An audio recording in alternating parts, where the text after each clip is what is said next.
Iji argus bari qalbii tubata dogoggortee tasa qubaa qubata kan si fakkeessituutu jira si jaaloo abbaan dhugaa si bira. Miila mala feekoo eenyutu wallaana hordee tan gaddaabe utubaa jiru koo galgala godaante haftee achumaani taasuman si dhaabe meelame tiru koo eebbisaa dubbisi gaaris gaaffuun akka siinittiin ulfaati biyyoo nyaattuu dhakaa.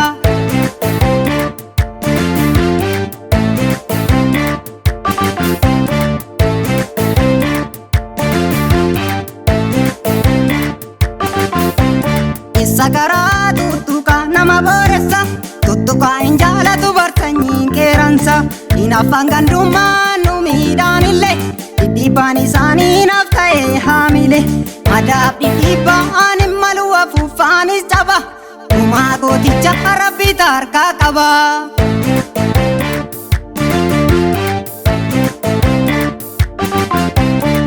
Ijji kan koota isaa argee na rifachiisa dhugaa hacee sadokatee san burqisiisa yeroo malee darri haqarrata san caalu dhugaa koodee eenyuyyuu tasa hin haalu.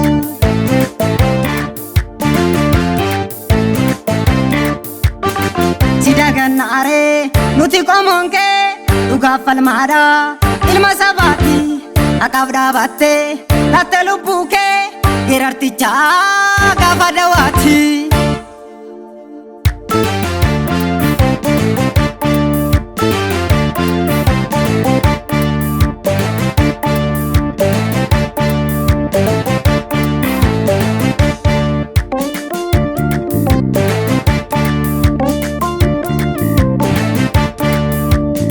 Kodeetti ruukoo si walaleessa saba kee jette dandaate aarsa achiin baddeetu hin hafta mooree gumaa kan kee nyaanna mooree.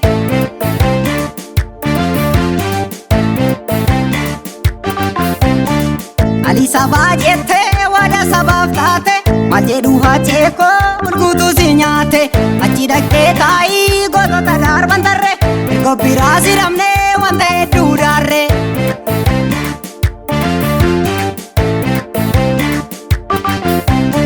Wanta hedduu daarre wanta hedduu al tokko nuun dubbistu takka giddu miila mala feekoo wantoon golaaye dhugaa kan keeti baana namaye dhugaa kan keeti baana namaye.